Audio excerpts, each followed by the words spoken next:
ይሄን አይታችሁታል? ይሄ ይታያል። ገውዝ ነው። ገውዝ ማለት መከለሻ ምናምን ቅመሞች ይሰሩበታል። ይሸጣል። ቅመማ ቅመም የሚሸጥበት ቦታ ገውዝ ይባላል ስሙ ማለት ነው። ይሄ በጣም መድኃኒት ነው። ቅርፊቱ ይሄ የላይኛው እጥብ ተደርጎ ማለት ነው። ስታመጡት ትገዛላችሁ። ገውዝ ብላችሁ ትገዛላችሁ። ስታመጡ ይታጠባል፣ እንዳለ ይታጠባል። መጀመሪያ ግን ቀርፋችሁ ይሄንን ሰብራችሁ ላሳያችሁ። ይሄው ይሄ ቅርፊቱ፣ ይሄ ደግሞ የውስጡ ለብቻ ቅመም ነው የሚሆነው። ይሄ የውስጡ ይሄ ፍሬው፣ ይሄን አያችሁት? ይሄን አትጠቀሙትም። ይሄ ቅርፊቱ፣ ይሄ ቅርፊት ከላዩ ቅርፊቱን ትቀፉና እንደ ሻይ ይፈላና ለግፊት ይጠጣል ማለት ነው። በጣም ምርጥ መድኃኒት ነው። ግፊታችሁ ከዛ በኋላ ለአንድ ሳምንት ይሄን ጠጡና በፔርሙዝ አድርጉና በቀን ሙሉ ቀን አንድ ፔርሙዝ ቀስ እያላችሁ እንደ ሻይ ለብ ያለውን ማለት በጣም ያልሞቀ ያልጋለ ለብ ያለውን እንደ ሻይ ሙሉ ቀን ስጠጡ አሉት። ያለ ስኳር በባዶ ማለት ነው። ቀጠን አድርጋችሁ ከዛ በሳምንቱ ግፊት ያለባችሁ ሰዎች ተለቁት። ግፊታችሁን ተለኩ በአንድ ሳምንት ውስጥ ማለት ነው። ለውጡን ታዩታላችሁ። ገውዝ ትላላችሁ። ይሄን ነው የምትገዙት። ከዛ ይሄን ፈልቅቃችሁ ከላዩ ካወጣችሁ በኋላ ለቅለቅ አድርጉና እጠቡት፣ አስጡት። ብዙ ከሆነ አድርቁት። ለብዙ ጊዜ በእቃ አስቀምጣችሁ ለብዙ ጊዜ ይሆናችኋል ማለት ነው። ከዛ እንደ ሻይ ይሄንን አንድ ፔርሙዝ በቀን አስቀምጡና አጠገባችሁ ግፊታችሁን ከዛ በኋላ ቼክ አድርጉ እስቲ እንዴት እንደሚስተካከል ታዩታላችሁ። ስለዚህ ተጠቀሙ። የግፊት መድኃኒት ነው ይሄ። ብዙ ሰው አያውቀውም። እኔ በደንብ ብዙ የተስተካከለለት ሰው አውቃለሁኝ። ይሄ መድኃኒት ነው፣ እናቶቻችን መድኃኒት ነው። እንደውም ብዙ ጊዜ እኮ ድሮ ግፊት የለም ነበር። ዛሬ ነው ግፊት፣ ደም ማነስ፣ ስኳር ምናምን እየተባለ የመጣው አይደል? እዚህ ለግፊት ናናና እንትንም ጠጡ ብያቸዋለሁ። ናናና ይሄ ምንድን ነው የሚባለው?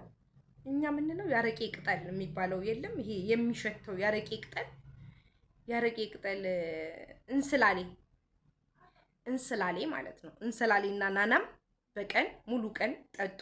እስቲ ግፊት ያለባችሁ ሰዎች መድኃኒት ከመውሰዳችሁ በፊት ራሳችሁን ትሪት አድርጉ። በዚህ ግፊት እኮ በጣም ቀለል ይላል። እናንተ ዋጋ ስለማትከፍሉበት ነው እንጂ እንደዚህ እያደረጋችሁ ራሳችሁን ብትቀይሩ ለግፊት አሪፍ ነው። ብቻ ይሄንን ገውዝ ብላችሁ መዝግቡና ለአንድ ሳምንት ይሄንን ጠጥታችሁ ከዛ ግፊታችሁን ደግሞ እዩት ምን ደረጃ እንደደረሰ፣ እንዴት እንደሚወርድ ዘጭ ብሎ ታዩታላችሁ። ስለዚህ ግፊት ያለባችሁ ሰዎች ይሄንን አድርጉ። ናና ቅጠልና እንስላሌም ጠጡ። ሙሉ ቀን በፔርሙዝ አጠገባችሁ አድርጋችሁ ስትጠጡ ብትውሉ ምንም ክፋት ነገር የለውም። ይስተካከላል ግፊታችሁ ማለት ነው። በጣም ጥሩ ደረጃ ነው የሚደርሰው። በጣም ነው የምታመሰግኑኝ። ጠጡት እስቲ። ደም ማነስ ያለባችሁ ሰዎች ቲማቲም ጁስ ጠጡ። ደም ማነስ ያለባችሁ ሰዎች ቲማቲም ጁስ ጠጡ። ነግሬያችሁ ነበር ባለፈው። ቲማቲም ጁስ በባዶ ማለት ነው፣ ምንም ሳታደርጉበት፣ ምንም ሳትጨምሩበት ቲማቲም ጁስ በባዶ ትጠጣላችሁ። እቺ ቆርቆሯን ሙሉ አንድ በቀን እና ጨጓራ ያለባችሁ ሰዎችም እሱን ጠጡ ብያችኋለሁ። ቢቻላችሁ አብሽ አብቀላችሁ ጧት ጧት በባዶ ሆድ ከሱ ጋር ቀላቅላችሁ ብትጠጡ ጨጓራ ያለባችሁ ሰዎች ከቲማቲም ጁስ ጋር ማለት ነው። ቲማቲም ጁስ በጣም ምርጥ ነው። በጣም ለብዙ አይነት መድኃኒት ይሆናል። ለብዙ አይነት ራሳችሁን ብትጠብቁ በሱ አሪፍ ነው። መድኃኒት ከመውሰድ ብዬ ነው። እንደገና ደግሞ ስኳር ያለባችሁ ሰዎች አሪፍ ነው። ናናና እንስላሌ፣ በተለይ እንስላሌ ብታገኙ ሁሉ ጊዜ እንስላሌ ብትጠጡ ስኳር ያለባችሁ ሰዎች አሪፍ ነው። እሱም ቅጠላቅጠል ነው እኮ በቃ መጠጣት፣ ራስን ለማስተካከል ቅጠላቅጠል መጠጣት ነው። እንደሱ አድርጋችሁ ግፊት እና ስኳር ያለባችሁ ሰዎች ከራሳችሁ ጋር ከመድኃኒት ጋር ሳይሆን እንደዚህ አይነት ትሪት ብታደርጉ የሚስተካከል ነገር ነው። መድኃኒት ምንም ሌላ በሽታ ነው የሚያመጣባችሁ፣ ሌላ ስለሚቀየርባችሁ ብዬ ነው። እንደገና ደግሞ የቆረቆር መድኃኒት ያላችሁኝ ሰዎች አላችሁ። ቆሮቆር እና ፎሮፎር ያለባችሁ ሰዎች መጀመሪያ ማለት ነው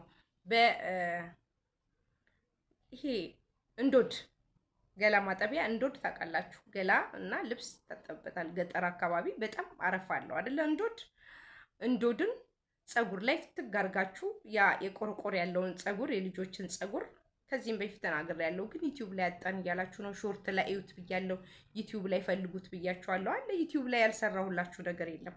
ያንን እንዶድ ሽት ታደርጉና አረፋ አለው ራሱ እንዶዱን አረፋውን በደንብ ታውጡና በእንዶዱ በዚህ በቅጠሉ ፀጉራቸውን ፍትግ አድርጋችሁ እሹና ከዛ እሱን የምድር እንቧይ አለ። የምድር እንቧይ ደግሞ እንደዚህ ፍልቅቅ አድርጉና የምድር እንቧዩን አናታቸውን ፀጉራቸውን እዚህ ላሽ የቦላ ቦታና ቆርቆር ያለበት ቦታ በደንብ አድርጋችሁ እሽት አድርጉት።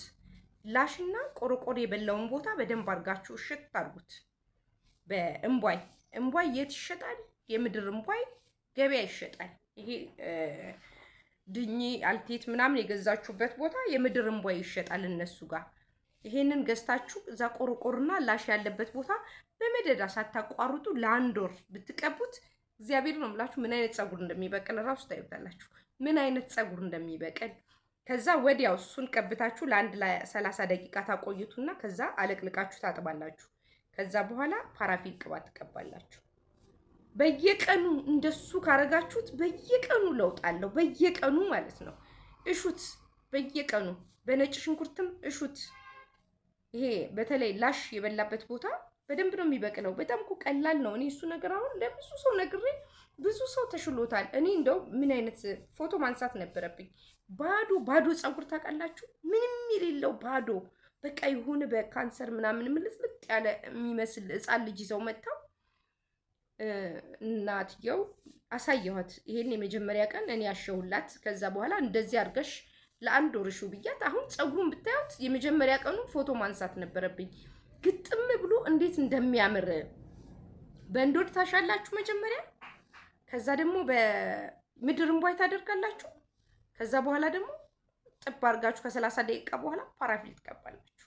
እንዳይሰነጣጠቅ ቆዳቸው ማለት ነው። እና ምርጥ ለውጥ ነው የሚያመጡት ልጆች። እንደሱ ብዙ ነገር ማድረግ ትችላላችሁ። ራሳቸውን ባዶ ቆዳ ስለሚይዙ ሁላችሁም ላሽ የጨረሳችሁ ሰዎች ሁሉ መጠቀም ትችላላችሁ። የምድር እንቧይ እንደዚህ ፍልቅቅ አድርጋችሁ የምድር እንቧይ መጠቀም ትችላላችሁ። እሱን አድርጉ።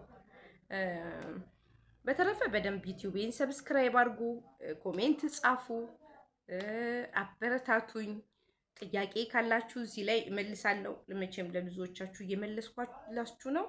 ጥያቄያችሁን እዚህ ላይ ጠይቁ፣ ኮሜንት ጻፉ። አመሰግናለሁ።